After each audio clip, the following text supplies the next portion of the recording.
This is the American U-2 spy plane. Top speed approximately 500 miles an hour. Altitude flies approximately surface ceiling height between 70 and 80,000 feet, okay? And this is a typical U-2 pilot in his suit. Now this is the International Space Station. Flies at an altitude of approximately 250 miles an hour. 250 miles I should say, and flies at speeds around globe Earth supposedly at 17,500 miles an hour. And these are the pilots or the astronauts supposedly flying around in that spacecraft.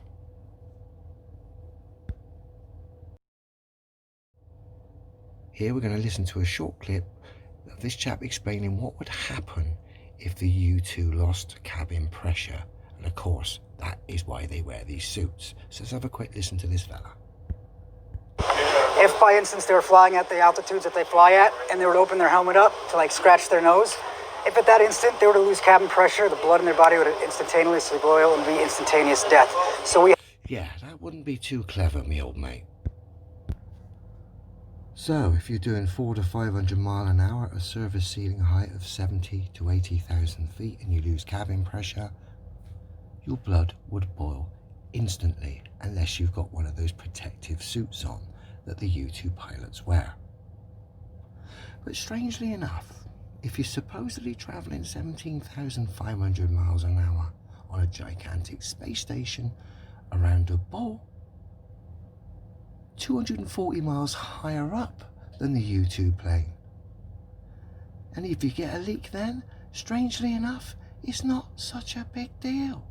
In fact, one of the astronauts doesn't really ever Scooby-Doo what you do in that situation. Very strange. Let's have a listen. Windows. What happens if you get a leak on that? Then you have a leak.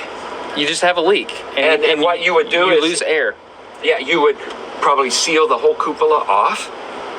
And then there's probably a plan, I don't know off the top of my head, but there's probably a plan for...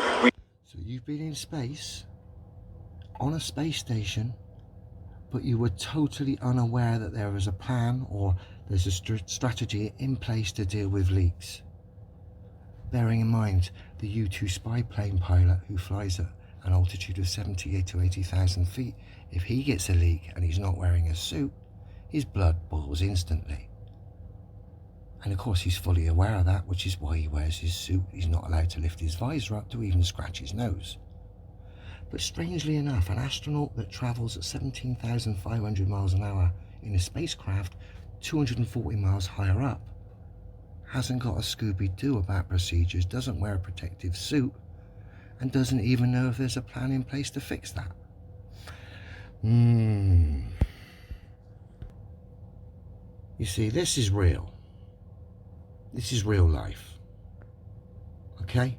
This clearly is pantomime.